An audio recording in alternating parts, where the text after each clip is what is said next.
அவங்க நேம் எனக்கு நல்லா தெரியும். சோமலட்சுமி மூலமாக எனக்கு அவங்களுடைய அறிமுகம் கிடைச்சது. அவங்க உடனே நீங்கள் லதாமாட்ட பேசுங்க அப்படின்னு சொல்லி உடனே நம்பரை கொடுத்து ஃபோன் போட்டு பேச சொன்னாங்க.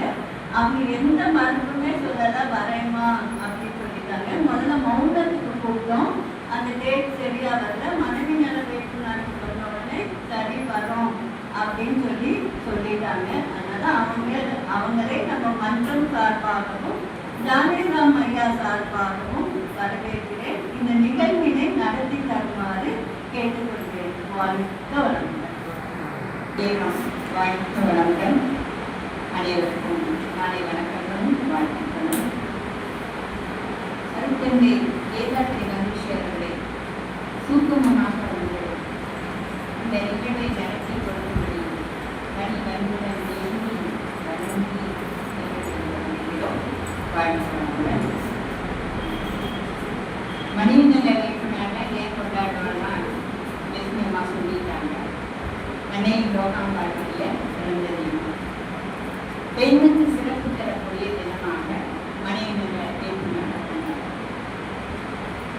அப்போ இன்றைய தலைப்பு என்று கொடுக்கும்போது குடும்ப அமைதி ஏற்படலாம் அப்படின்னு கேட்டேன். சிந்தனைக்கு குடும்ப அமைதி. இப்போ குடும்பம் என்றால் என்ன அப்படின்னா எல்லாருக்கும் தெரியும். குடும்பம் என்றால் பெற்றோர், கணவன், மனைவி, குழந்தைகள். இப்போ பெற்றோர் இருக்காங்களா, கூட இருக்காங்களா, அது கேள்விக்குறி. குழந்தைகளை வளர்க்கும் பட்சத்தில் கட்டாயமாக இருந்தால் மனைவியின் பெற்றோரோ கணவனின் பெற்றோரோ கூட இருக்க வேண்டிய அவசியம் இருக்கிறது.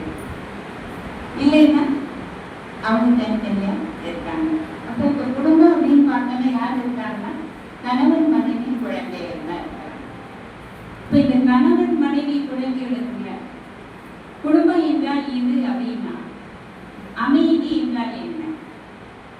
அமைதி பற்றி அடிக்கடி பேசிக்கொண்டே இருக்கிறோம். தனிமனித அமைதி மூலம் உலக அமைதியை பெறுவதே நமது குருவி நோக்கம் என்று சொன்னார். அப்ப அமைதி என்றால் என்ன? சொல்லலாம், கலந்துரையாடலாம். அமைதி என்று சொல்றோமே அப்படின்னா என்ன? என்னமா? நிறைவா இருக்கு. வேற என்னமா? அதாவது சண்டை சச்சரவு இல்லாமல் இருக்கும். எப்படி சொல்லலாமா? இணக்கமாக இருத்தலே அமைதி. அமைதி என்பது எல்லாருடனும் இணக்கமாக இருத்தல் அமைதி. தனி மனித அமைதிக்கு சாமி கொடுத்துருக்காங்க. நமது உடலும் உயிருமே ஒத்துழைக்க மாட்டேங்குது, நமது உடலும் மனமுமே ஒத்துழைக்க மாட்டேங்குது. காலையில சீக்கிரம் 6 மணிக்கு 5:30க்கு எழுந்திருக்கணும் அப்படின்னு உடல் சொல்லுது. உயிர் என்ற மனம் என்ன செய்யுது? அலாரம் அடிச்சிருக்கு. அப்போ உடலுக்கும் உயிருக்குமே இணக்கம் இல்லை. அதனால்தான் உடற்பயிற்சி கொடுத்தாங்க.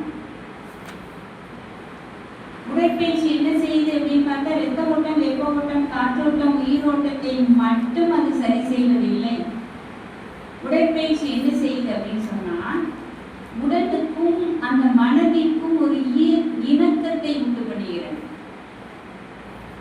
நல்ல உடற்பயிற்சி தினம் செய்து வந்தோம் அப்படின்னு சொன்னா அந்த எழுந்திருக்கணும்னு சொல்லும் பொழுது அந்த மனம் என்ன செய்யும் அப்படின்னு சொன்னா கரெக்டா அலாரம் வச்சு, அலாரம் நீங்க வைக்கவே வேண்டாம், மனதிற்கு அலாரம் வச்சா 5 மணி அப்படின்னா 5 மணிக்கு எழுந்திரிச்சிடும். மனம் எந்திரிச்சா உடல் எந்திரிச்சு முதல்ல உட்கார்ந்துருக்கும். மனம் அப்பதான் மணியில் பார்ப்போம் 5:30 மணி. இது உடலுக்கும் உயிருக்கும் இணக்கத்தை கொடுப்பது. அதே போல அந்த மனம் என்ன சொல்லுகிறதோ உயிர் வேறு மனம் வேறு அல்ல. உயிரின் அலைதான் மனம். வேதாத்திரிகளுக்கு தெரியும். வேதாத்திரியம் அல்லாதவர்களுக்கு உயிர் இருப்பதனால், உயிர் ஓடிக்கொண்டிருப்பதனால் அது மூளையில் செயல்படும் போது மனமாக மாறுகிறது, உடலில் செயல்படும் போது உணர்வாக மாறுகிறது. அப்ப இதுதான் மனம் என்று சொல்லும் பொழுது உடற்பயிற்சி. இந்த உடலை நாம் கையை தூக்கு, நாம் நினைச்சிட்டு இருக்கோம் சாஞ்சி கொடுத்தாங்களே உடற்பயிற்சி சாதாரணமா ஏதோ ஒண்ணு அப்படின்னு. கையை தூக்கு, 4 மூச்சு கவனி, கையை கீழே போடு, 2 மூச்சு கவனி, கையை பக்கவாட்டில் விரி, குறுக்கி கொண்டு வா. இப்படி செய்ய செய்ய என்ன ஆகிறது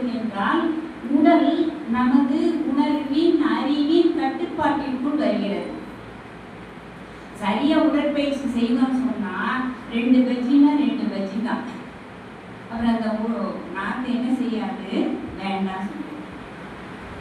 சரியா உடற்பயிற்சி செய்யலாம்.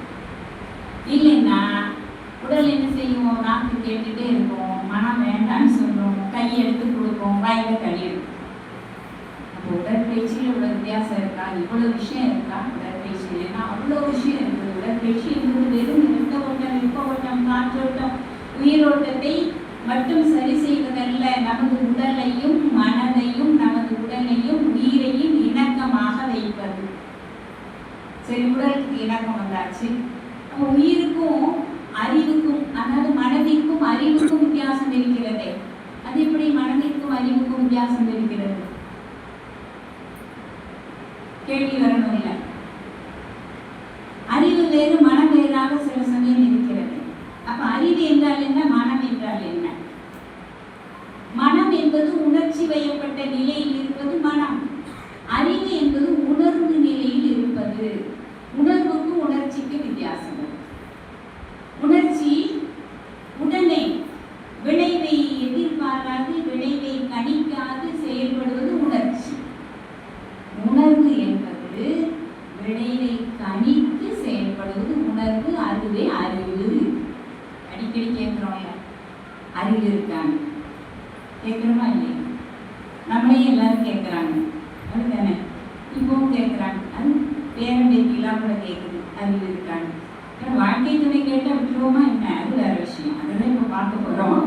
ஆனால் பேரம்பேத்திலாம் கேட்டால், பிள்ளைகள்லாம் கேட்டால் அறிவு இருக்கான்னா சிரிச்சுட்டே போகிறோம். எப்படி கேட்குறான் பாரு அப்படின்னு. நாமளும் கேட்குறோம், அறிவு இருக்கா என்று கேட்குறோம். என்னைய பார்த்து யாராவது அறிவு இருக்கான்னு கேட்டால் உங்களுக்கு எப்படி வரும்? கோபம் வருமா, சிரிப்பு வருமா? எனக்கு சிரிப்பு வரும். ஏன் அப்படி தெரியுமா? காரணம் சொல்றேன். பக்கத்து வீட்டுக்காரங்க வந்து உங்கள்கிட்ட காப்பி பொடி இருக்கான்னு கேட்குறாங்க. உடனே என்ன செய்வோம்? இருக்கேன். ஐயா வெறும் டம்ளர் கொடுக்குறாரு, காப்பி நினைச்சேன். இருக்கேன் அப்படியே காப்பி பொடி கொடுத்துருவோம். பக்கத்து வீட்டு பையன் வந்து ஆண்டி எங்கள் அம்மா பேனா இருக்கான்னு கேட்டாங்க. உடனே என்ன செய்வோம்? இருக்கேன், பேனாவை கொடுத்துருவோம். அதே மாதிரி அறிவு இருக்கான்னு கேட்டால் என்ன இருக்கும்? இல்லை கேட்குறாங்க. அவங்களுக்கு தெரியாது நம்மள்டே இல்லைன்னு. அப்போ சிரிப்பு வருமா, கோபம் வருமா? எனக்கு அதனால சிரிப்பு வருதுன்னு வச்சுக்கோங்களேன். சரியா? அப்போ இந்த அறிவு உடலும் உணர்ச்சியும், உணர்ச்சியும் உடலும் மனமும், அடுத்து உணர்வும் உணர்ச்சியும் இணக்கமாக இருப்பதற்கு நமக்கு கொடுத்தது தான் தாக்கம். அந்த உணர்ச்சி நிலையில் இருக்கக்கூடிய மனதை ஒன்றில் ஒடுங்கி ஒடுங்கி ஒடுங்கி அறிவு நிலையை வளர்க்க பழக்கினார்கள் அல்லவா? ஆகினையிலும் பெரிய பெரியும் திவ்யாதிடத்திலும் எந்த தவம் செய்தாலும் எதை கவனிக்கிறோம்? உயிரை கவனிக்கிறோம். அங்கு உணர்ச்சி நிலையில் இருந்து உணர்வு நிலைக்கு மாறுகிறோம். அப்போ உணர்வு நிலைக்கு மாறும் பொழுதே அது அங்கு மனம் என்ற உணர்ச்சியும் அறிவு என்ற உணர்வும் அங்கு ஒன்றாகிறது. அதனாலதான் மனமும் அறிவும் ஒன்றாகிறது. அதுக்கு கொடுத்தார்கள் பயிற்சி, தியான பயிற்சி. அப்புறம் நமக்கும் மற்றவர்களுக்கும், குடும்பத்தில் உள்ளவர்களுக்கும், இப்போ குடும்பத்தை தான் பார்க்க வந்திருக்கிறோம். நமக்கும் மற்றவர்களுக்குமே இப்போ குடும்பம் என்று சொன்னால் கணவன் மனைவி என்று தான் எடுத்துக்கொண்டிருக்கிறோம். அப்புறம் குழந்தைகள் என்று எடுத்துக்கொண்டிருக்கிறோம். எப்பொழுதாவது அவர்கள் பெற்றோர், இன்னும் நமது பெற்றோர். அப்போ அவர்களுக்கு இணக்கமாக இருப்பதற்கு கொடுக்கப்பட்ட பயிற்சி தான் அகத்தாய்வு பயிற்சி. அகத்தாய்வு பயிற்சி என்பது நம்மையும் மற்றவரையும் இணைப்பது, நாமும் மற்றவர்களோடும் இணைந்திருப்பது, ஒத்து போவது. அதற்கு யாரை சரி செய்ய முடியும் என்றால் மற்ற யாரையும் என்ன செய்ய முடியாது, சரி செய்ய முடியாது. நம்மை மட்டும்தான் மற்றவர்களுக்காக மாற்றிக்கொள்ள முடியுமே தவிர மற்ற எல்லோரையும் நமக்காக மாற்ற முடியாது. ஒரு வழி நெடுக என்ன இருக்கு, முள்ளா கிடக்குது. அவ்வளோ முள்ளை எடுத்து போட்டுட்டு நம்ம அந்த பாதையை போய் சேரணும் என்று சொன்னால், ஒரு இடத்தை போய் சேரணும் என்றால் முடியாது. அதற்கு பதில் நாம் அழகாக 2 செருப்பை போட்டுட்டு போனால் அழகாக கடந்து போயிடலாமே. அதே போல மற்றவர்களை சரி செய்வது என்பது நம்மால் முடியாத காரியம். அதனால் அகத்தாய்வு பயிற்சி கொடுத்தார்கள். அது அழகாக இயேசுநாதர் சொல்லும்போது சொல்லுவார், உனது தலை மயிரையே நீ மீட்டவோ மடக்கவோ முடியாது, யாரை திருத்தி என்ன செய்ய போ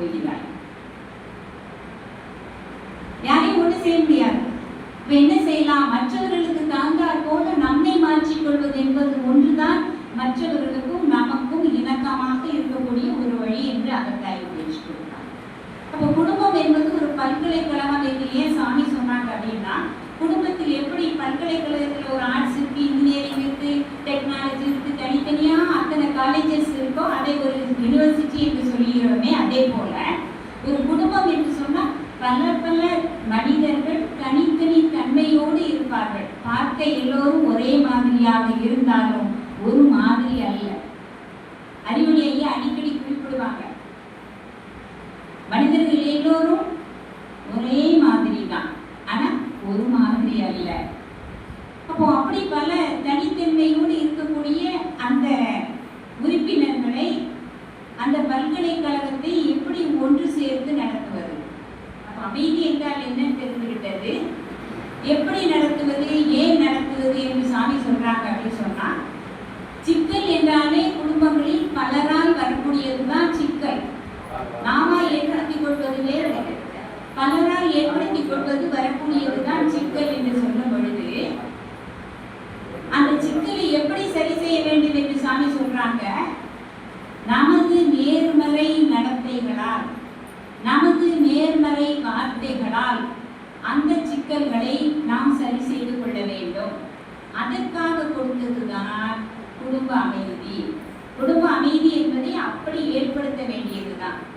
சரி, ஏன் அதை செய்யணும்? அவங்க பாட்டு அப்படியே இருக்கட்டும், நம்ம பாட்டு இப்படியே இருக்கும், சண்டை போட்டே காலத்தை கழிக்கலாம் அப்படின்னு சொன்னா, பிறவி கடல் நீந்துவர் நீந்தாதார் இறைவனடி சேராதார்.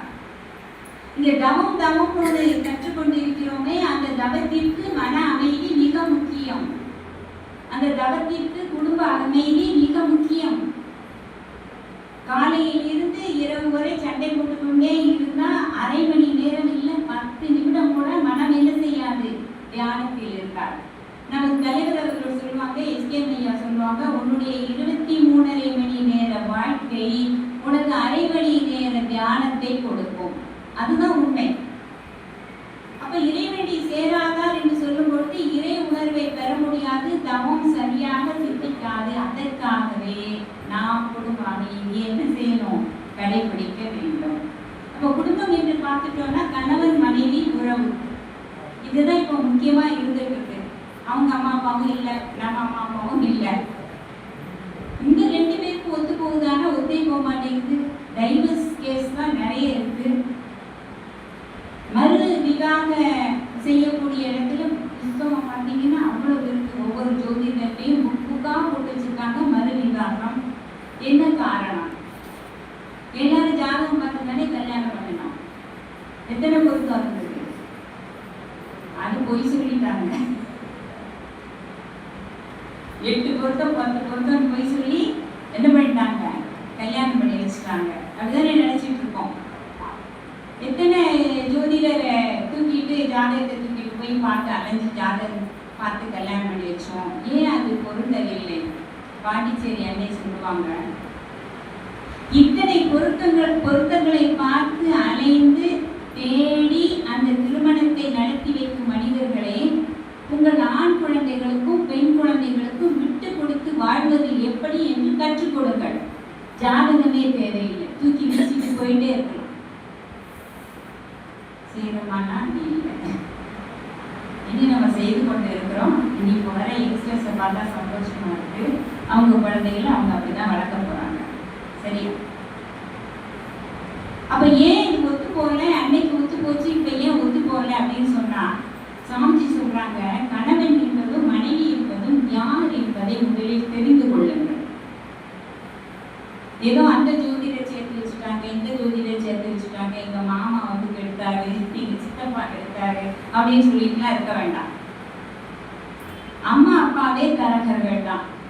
யார் கணவன் மனைவியாக வந்து கொண்டிருக்கிறார்கள் என்று பார்த்தா, ஒரு ஆன்மா இந்த அப்பாவின் மூலம் இந்த அம்மாவின் வயிற்றில் பிறந்து எனக்கு என்ன என்ன இன்ப துன்பங்கள்லாம் அனுபவிக்க வேண்டுமோ இந்த வாழ்நாளில் அனுபவிக்க வேண்டும் என்ற ஆன்மா எப்படி ஒரு வயிற்றை தேர்ந்தெடுத்து அம்மாவையும் அப்பாவையும் தேர்ந்தெடுத்து ஒரு குடும்பத்தில் பிறக்கிறதோ அதே போல ஒவ்வொரு ஆன்மாவும் அவரவர்கள் செய்து கொண்ட பதிவிற்கு தகுந்தாபடியே வாழ்க்கை துறையை தேர்ந்தெடுத்துக் கொள்கிறார்கள். எப்ப இருந்து இப்பதான் 10 இருக்கு. அப்படியா? அப்ப நம்ம தான் தேர்ந்தெடுத்து வச்சிருக்கோமா? சரியே இல்லை, வேஸ்ட் அப்படின்னு சொல்லிட்டு இருக்கோமே. எது சரியில்லை, எது வேஸ்ட், நாம தானா அப்படின்னு சாமிஜி சொன்னதுக்கு அப்புறம் தான் தெரியுது. எப்ப தெரியுது, எப்படி தெரியுது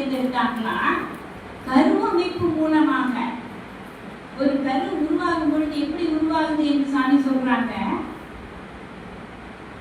கரு அமைப்பு மூலமாக அந்த கரு உயிர் உருவாகும் பொழுது அந்த விந்து நாளத்தில் என்ன அமைப்பு இருக்கிறதோ அதுவும் அது கூட கணவனின் மனநிலையும் மனைவியின் மனநிலையும் அது கூட கோள்களின் நிலையும் சேர்ந்து கரு உருவாகிறது. உருவான பிறகு 3 வயதிலிருந்து இப்பொழுது திருமண வயது வரை என்ன என்ன செயல்களை செய்து கொண்டிருக்கிறோமோ அது அந்த கருவமைப்பு பதிவின்படியும் நாம் இப்பொழுது செய்து கொண்டிருக்கும் பதிவும் படியும் நமது அறிவாட்சி தரம், நமது குணநல பேரு, நமது மனதின் தரம் உருவாகிறது. இந்த தரத்திற்கு தகுந்த போல பர்சனாலிட்டி டெவலப்மெண்ட் கோர்ஸ்னு போடுறோம் இல்லையா, 12 நாள். இந்த பர்சனாலிட்டியை டெவலப் பண்ணுறதுக்கு தான், வெளிப்புற பர்சனாலிட்டி இல்லை, உள்ளே இருக்கக்கூடிய பர்சனாலிட்டியை டெவலப் பண்ணுறது. அப்போ இப்படி அறிவு தரம் மனதின் தரத்திற்கு தகுந்தா போல ஒரு 27 வயதில் ஒரு பையனுக்கு பார்க்குறாங்க அப்படின்னா 2 இயர் 25 இதெல்லாம் எவ்வளோ நாள் ஆகுது, எவ்வளோ வருஷம் ஆகுது பையனுக்கு? குறைஞ்சது 35. சரியா? அந்த 35 வரைக்கும் அவன் செய்த பதிவுகள் எல்லாம் எங்க இடம் பெற்றிருக்கு அப்படின்னு சொன்னா வலதுபுறம் வச்சுக்கோங்க, வான்காந்தத்தில் பதிவாயிருக்கிறது அவனின் மனதின் தரமும். அதே போல அந்த பெண்ணின் மனதின் தரமும் இடது பக்கம் உருவாகி இருக்கிறது. இந்த பெண்ணுக்கோ இந்த மாப்பிள்ளைக்கோ நாம கல்யாணம் பண்ணணும்னு யார் பேச்சு எடுத்தாலும் அங்க ரெண்டும் நிச்சயிக்கப்படுதா? எங்க நிச்சயிக்கப்படுது? சொர்க்கத்தில் நிச்சயிக்கப்படுகிறது. அது ஆன்லைன் காதலா இருந்தாலும் சரி, கல்லூரி காதலா இருந்தாலும் சரி, மாமா மகன் அத்தை மகளா இருந்தாலும் சரி, ஒண்ணுமே இல்லாம யாரோ கொண்டு வந்து சேர்த்து வச்சாலும் சரி, எங்கு நிச்சயிக்கப்படுகிறது என்றால் சுவர் அகம் சுவர்க்கம். சுவர் அகம் என்றால் என்ன என்றால், சுவர் என்றால் விரிந்த, அகம் என்றால் வீடு. எது விரிந்த வீடு என்றால் இந்த பிரபஞ்சம் விரிந்த வீடாக இருக்கிறது. எதில் பதிவாகிறது என்று பார்த்தால் இந்த அலை இயக்க தத்துவப்படி எந்த மனிதனின் எண்ணம் சொல் செயல் அத்தனையும் வான்காந்தத்தில் பதிவாகிறது.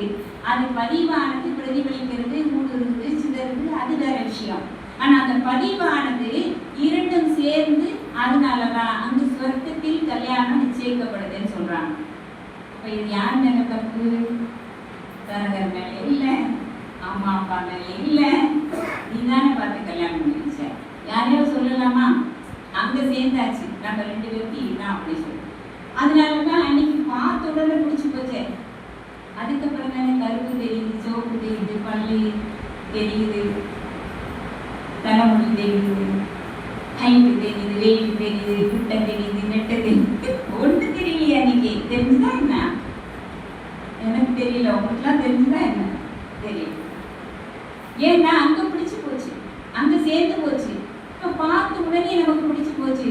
அதற்கு அப்புறம் ஏன் மாறுகிறது என்பதையும் பார்க்க போகிறோம். அன்று பிடித்த அந்த மனம் எப்படி உட்கார்ந்துருந்தோம் கல்யாணத்துல? இப்ப அதெல்லாம் உட்கார போறோம். எப்படி உட்கார்ந்துருந்தோம்? இந்த கழுத்தே அந்த தாலியை வாங்குறதுக்காக வந்தது போல இருந்தோமா இல்லையா? இந்த செயல், இந்த கைகளே அப்படி அப்படி கட்டுறதுக்கு தான் அப்படி வந்த மாதிரி அந்த பெயர் எடுத்து அப்படி கெட்டதுக்கு இந்த கைகளே அதுக்கு வந்த மாதிரி ஒரு கம்பீரம் இருந்துதா இல்லையா? கல்யாண போட்டோ எடுத்து போய் பாருங்க இன்னைக்கு. இதெல்லாம் இருந்துதா, நடந்துதா, நடக்கலையா? இருந்துதான். எவ்வளவு சந்தோஷமான நிகழ்வாக இருந்தது. அப்புறம் ஏன் மாறி போச்சு? மாறுவதற்கு என்ன காரணம்? போன வாரம் மதுரையில ஒரு ஜட்ஜ்மெண்ட் வந்திருக்கு. ஜட்ஜி சொல்றாங்க, விவாகரத்து வழக்குல ஜட்ஜி பதில் சொல்றாங்க. என்ன தெரியுமா? அவரவர் சுதந்திரத்தை கெடுத்து விடுவதாக ஒவ்வொருவரும் நினைக்கிறார்கள். திருமண பந்தத்தில் ஒவ்வொருத்தருடைய சுதந்திரம் கெடுக்கப்படும் என்று நினைத்தால் திருமணமே செய்து கொள்ளாதீங்க. திருமணம் என்பது ஒவ்வொருவருடைய சுதந்திரத்தை பாதிக்கத்தான் செய்யும். பேசி தீர்த்து சரி செய்து கொள்ளலாமே தவிர எனது சுதந்திரம் கெட்டு போச்சு அதனால டைவர்ஸ் நான் யாருடனும் வாழ முடியுமா? வாழ முடியாது.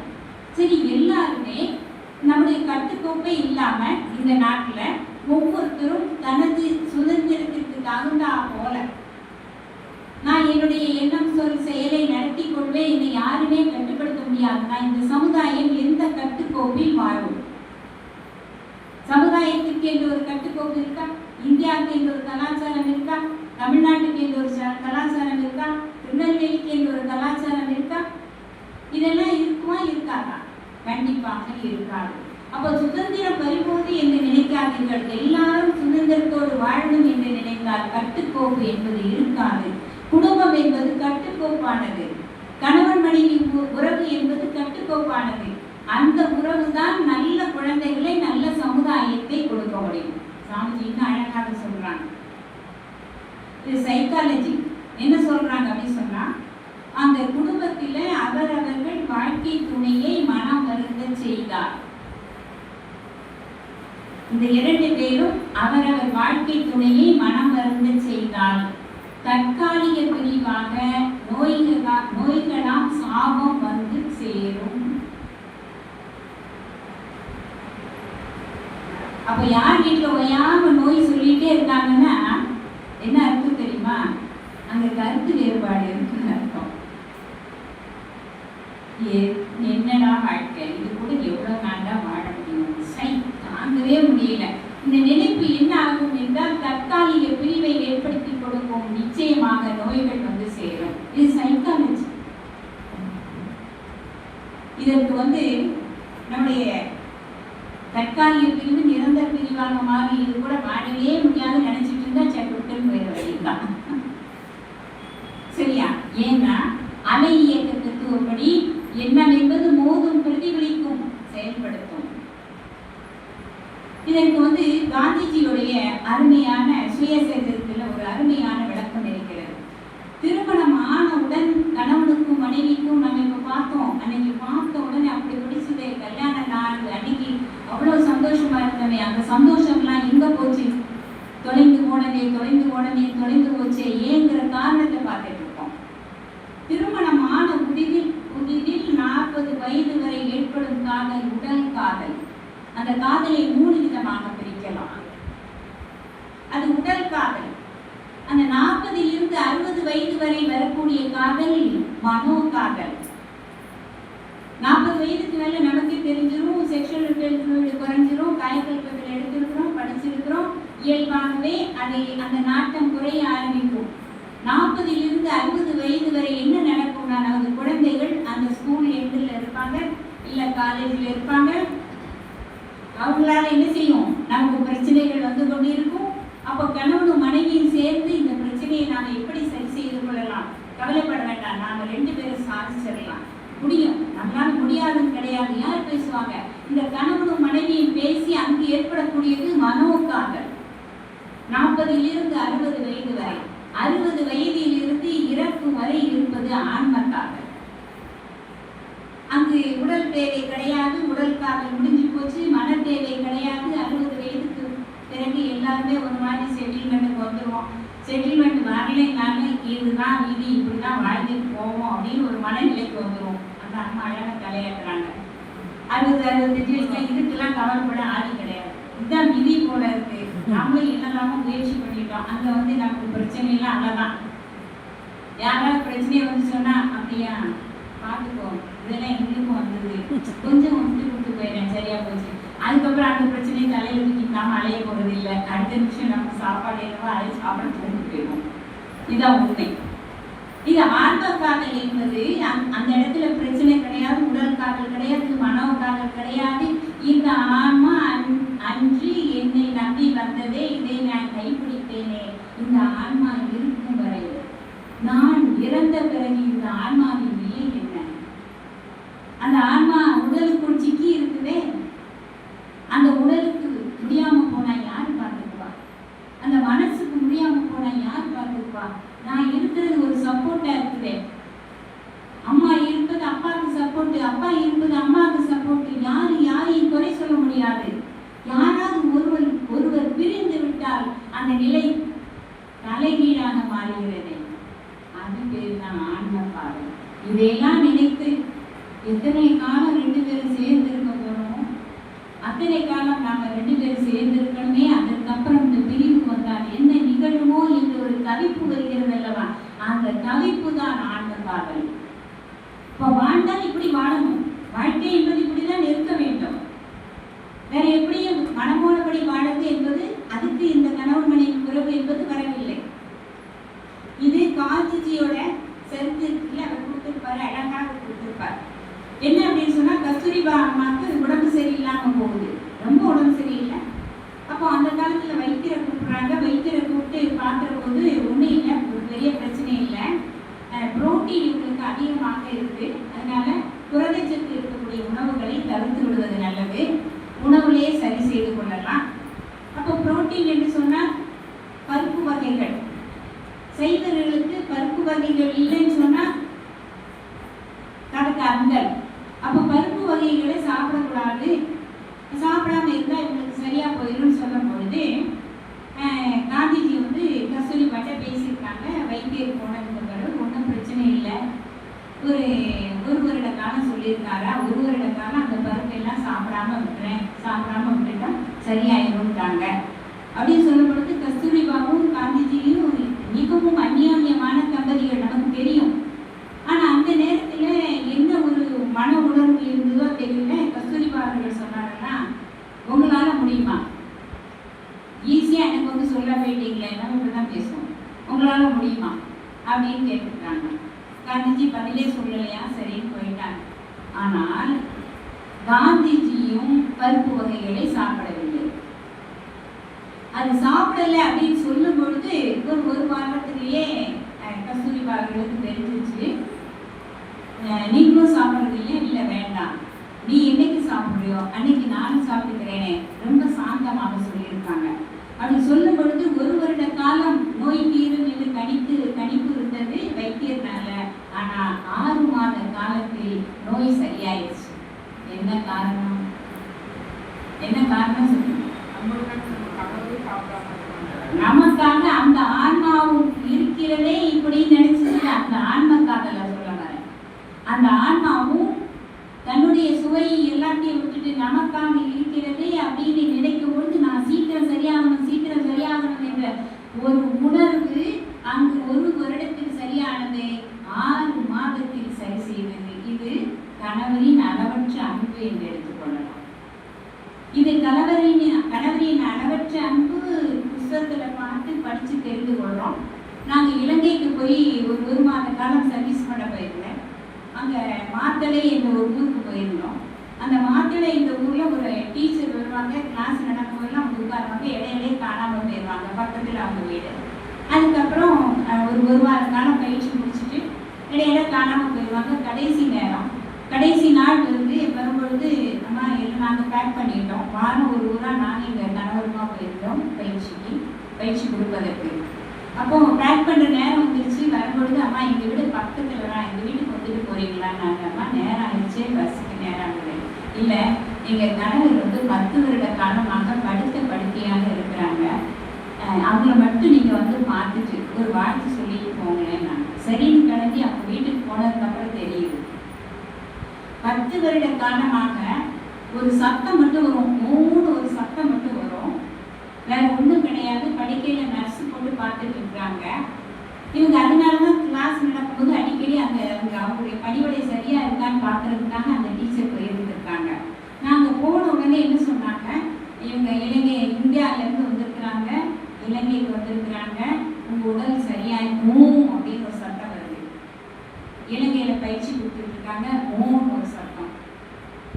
1 மாதத்துல உங்க உடல் குணமாயிடும், நம்ம எல்லாரையும் உங்க வீட்டுக்கு கூப்பிடுறாங்க, உங்களை கூப்பிடுறதுக்காக 2 பேரும் வந்திருக்காங்க, நாங்களும் எங்க வீட்டுக்கு நீங்க கண்டிப்பா வரணும். நீங்க சொன்ன உடனே மண்டையே அப்படியே ஒரு வேலை செய்யுது. அது வரைக்கும் சமைச்சு போயிடுச்சு அந்த காட்சியை பார்த்து.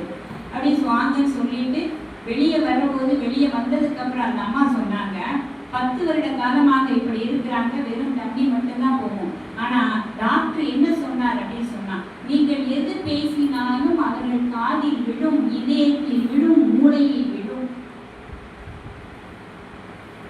அதனால் ஜாக்கிரதையாக பேசிக்கொள்ளுங்க. நாங்க அதனால அவங்க கிட்ட நாங்க இப்படிதான் பேசுறோங்கிறாங்க. அப்பதான் அந்த அன்பான காதலை முன்ன சரித்திரத்துல படிச்சோம், மேல ஒரு அன்பான உண்மையான காதலை பார்த்தோம். மனைவி கணவன் மேல் வைத்த அந்த ஆன்ம காதல்.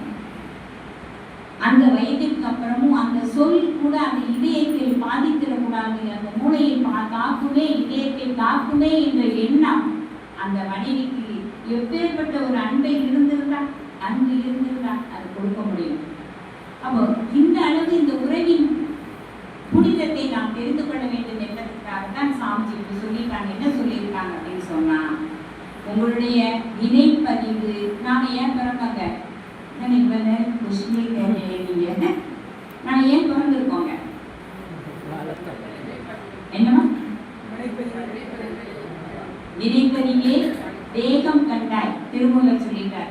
அவ்வளவு வினைப்பதிவை கழிச்சானா இங்க போய் சேர முடியும், திருப்பி பிறவா நிலை எழுத முடியும். வினைப்பதிவே தேகம் கண்டாய், வினைப்பதிவே வாழ்க்கை துணை கொண்டோம். ஞாபகம். அப்ப வினைப்பதிவு தான் வாழ்க்கை துணையாக வந்திருக்கு அப்படின்னு சொன்னா, அந்த வாழ்க்கை துணை என்பது எப்படி இருக்க வேண்டும், அவர்களுடைய நட்பு எப்படி இருக்க வேண்டும் என்று சாமி சொல்றாங்க அப்படின்னு சொன்னா, கணவன் மனைவி போல் ரகசியம் இருக்கக்கூடாது. இந்த மோடிஜி அவங்க ஒரு 500 ரூபாய் செல்லாதுன்னு அறிவிச்சாங்க ஒரு சில ஆண்டுகளுக்கு முன்னாடி. அன்னைக்கு வெளியே வந்தது பாருங்க, பருப்பு டப்பால இருந்தோம், அரிசி டப்பால இருந்தோம், அப்படி மடிச்சு வச்ச சேலைகளுக்கு அடியில் இருந்தோம், பிளவுஸுகளுக்கு அடியில் இருந்தோம். வெளியே ஏன்னா 3 நாளையில நம்ம மாற்றி ஆகணும். பேங்க்ல ஒரு வாழ்க்கை துணைக்கு தெரியாமலோ குழந்தைகளுக்கு தெரியாமலோ அதை செய்ய முடியாது. அவ்வளோ ரூபா வந்துதான். இவங்க வரி கட்டாமல் இருந்து மாற்றினதுலாம் வேற. இந்த பெண்கள்கிட்ட இருந்து வந்த ரூபா வங்கி கணக்காளர்கள் சொல்றாங்க அவ்வளோ வந்து நல்லதுக்கு தான், குடும்பத்துக்காக தான் சேர்த்து வைத்திருக்கிறோம், இல்லைன்னு சொல்லலை. ஆனால் சாமிஜி ரகசியம் வேண்டாம் என்று சொல்றாங்க. ஒளிவு மறைவு கூடாது, திருமணத்திற்கு பின் ஒளிவு மறைவு கூடாது. இப்போ கல்யாணம் ஆகாமலே டைவர்ஸ் ஆயிடுது. கல்யாணம் நிச்சயம் ஆனோடனே 3 மாசத்துல டைவர்ஸ். ஏன் அப்படின்னா திருமணத்திற்கு முன்னே ரகசியம்லாம் இருக்கக்கூடாதுன்னு பேச போய்தான். அதனாலதான் சாமி அழகா தெளிவா சொல்றாங்க, திருமணத்திற்கு பின் ரகசியம் இருக்க வேண்டாம். ஏன்னா நான் அன்னைக்கு அப்படியாக்கும் இப்படியாக்கும், காலேஜ்ல எப்படியாக்கும், ஸ்கூல்ல எப்படியாக்கும், தேவையில்லாத ஒரு விஷயம். கரெக்டு தானே? நான் மகிழ்ச்சி மாதிரி வாழ சொல்லி கொடுத்தவங்க யாரும் இருக்க முடியாது இல்லையா? சின்ன சின்ன விஷயத்தையும் கண்டுபிடித்து வாழ சொல்லி கொடுத்துருக்கிறாங்க. அடுத்து ஒளிவு மறைவு இருக்கக்கூடாது, தன்முனைப்பு இருக்கக்கூடாது என்று சொல்றாங்க. ஒருத்தருக்கு ஒருத்தர் ஈகோ இருக்கக்கூடாது. நான் பெரியவன் நீ பெரியவள் என்ற ஒரு ஈகோ இருக்க வேண்டாம். யாருக்கு ஈகோ இருக்காது? யாருக்குள் ஈகோ இருக்காதுன்னு சொல்லுங்க. இடையிடையே கேள்வி கேட்டு கண்டிப்பா யாருக்குள் ஈகோ இருக்காது? யாரு 2 பேருக்கு இடையே ஈகோ இருக்காது? இருக்கதான் செய்யும். நல்ல கணவன், அந்த நல்லங்கிற வார்த்தைக்கு நிறைய விஷயம் இருக்குமா, ஒரு நல்லா சொல்ல முடியாது. அது என்ன நல்ல நல்ல விஷயங்கள் எடுத்தோம்னா ஒரு பெரிய லிஸ்ட் ஆயிடும், அது லிஸ்ட் அவுட் ஆயிடும். அது இல்லை. நான் சொல்றது எந்த உறவுக்குள் அப்படின்னு பார்த்தா நண்பர்களுக்கு இடையே ஈகோ இருக்காது. சரியா தப்பா? நண்பர்களுக்கு இடையே ஈகோ இருக்குமா என்ன? அதனால சாமி அடுத்த வரி சொல்றாங்க, நண்பர்களாக இருங்கள் கணவனும் மனைவிங்கிறாங்க. ஈகோ இருக்கக்கூடாதுன்னு சொன்ன அடுத்த பாயிண்ட் என்னன்னா நண்பர்களாக இருங்கிறாங்க. ஏன்னா நட்புக்கு இடையே மட்டும்தான் ஈகோ இருக்காது. அப்புறம் மானிட்டரி சப்போர்ட் கொடுக்குற மாதிரி மாரல் சப்போர்ட் கொடுக்குற மாதிரி மானிட்டரி சப்போர்ட். கண்டிப்பாக கணவன் மனைவி வருவாய் குறைவாக இருந்தால் மனைவியில் சேர்ந்து சம்பாதிக்கணும். எப்படி மாரல் சப்போர்ட் மனோக்காதலாக இருந்ததோ அது மானிட்டரி சப்போர்ட்டாக அறிவுக்காதலாகவும் அங்கு இருக்க வேண்டும் என்று சொல்லுவாங்க. அப்போ அப்படி இருக்கிற போது அந்த கணவன் மனைவிக்கு இடையே என்ன வராது? உடல் நலம் பேணப்படும். அந்த கணவன் மனைவி உடல் நலத்தில் கவனம் கொள்வார்கள். கணவன் உடல் இப்படி இருக்குதா, உடல் நலம் எப்படி இருக்குதா, மனைவி உடல் நலம் எப்படி இருக்குதா, டாக்டர்கிட்ட கூட்டிட்டு போய் மருந்து வாங்கி கொடுக்கறது அல்ல. மனவளக்கலை பயிற்சிக்கு கூட்டிட்டு வந்து உடற்பயிற்சி செய்யறீங்க, உடல் நலம் பேணணும் அப்படின்னு சொன்னோம். வருமம் காப்பது எளிது, வந்த பிறகு பார்த்துக்கொள்ள. அடுத்து மனவளம் என்பது அந்த விட்டு கொடுத்தல், சகிப்புத்தன்மை, விட்டு கொடுத்தல், தியாகம் 3 இருக்கணும்னு சொல்றாங்க. சகிப்புத்தன்மை என்பது எப்போ வரும்னா, பொறுமை கடலிலும் பெரியது என்று சொன்னாங்க. பொறுமைக்கு கடல் கூட அளவு கிடையாது, கடலுக்கு கூட எல்லை உண்டு. அதனால பொறுமை நீ எடுக்க ஆரம்பிச்சிட்டீங்கன்னா குடும்ப அமைதிக்காக எவ்வளவு சகித்து போக முடியுமோ என்னால் சகித்து போக முடியும் என்று எடுத்துக்கொள்ளலாம். யார் சகித்து போவது? அடுத்த கேள்வி. சாமிகிட்ட கேட்டாங்க, கணவனா மனைவியா? சாமிகிட்ட கேட்டாங்க, சாமி இவ்வளவு சொன்னீங்கல்ல, யார் சகித்து போகணும், கணவனா மனைவியா? சாமி எப்பேற்பட்டவங்க? யார் அதிகாரிகளோ அவர்கள் சகித்து போங்க. அவ்வளவுதான். அப்ப எங்கெல்லாம் பொறுமையா சகித்து போறோமோ நம்மளே நமக்கு ஒரு சொட்டு கொடுத்து பண்ணி நான் அறிவாளிப்பான். சாமி சொன்ன மாதிரி பொறுமையா போயிட்டப்பான்.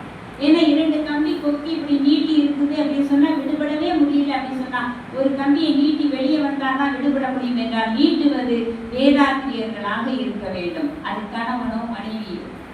விட்டு கொடுப்பது என்பதற்கு முன்னாடி பொறுமை என்பது அப்படி இருக்க வேண்டும். அடுத்து பார்த்தீங்கன்னா விட்டு கொடுத்தல் என்று எடுக்கும் பொழுது விட்டு கொடுத்தல் கணவன் மனைவிக்கு மட்டும் இல்லை, இது குடும்பத்திலேயும் உண்டு. பொறுமையும் உண்டு, விட்டு கொடுத்தல் குடும்ப அமைதியும் சேர்த்து தான் எடுத்திருக்கோம். விட்டு கொடுத்தல் என்பது என்ன? அப்படி உள்ள பேஸ் ஆராய்ஞ்சு போகணும். சும்மா பேசிட்டே விட்டு கொடுத்து போகணும்ப்பா, விட்டு கொடுத்தா சரியா போயிருப்பா எப்படிங்கிறது ஒரு வார்த்தையாக இருக்கக்கூடாது. அந்த விட்டு கொடுத்தல் என்பதற்கு அர்த்தம் என்ன என்றால் உங்களுடைய கருத்துக்களையும் உங்களுடைய செயல்களையும் மற்றவர்களுக்காக விட்டு கொடுப்பது வேறுதான் விட்டு கொடுத்தல்.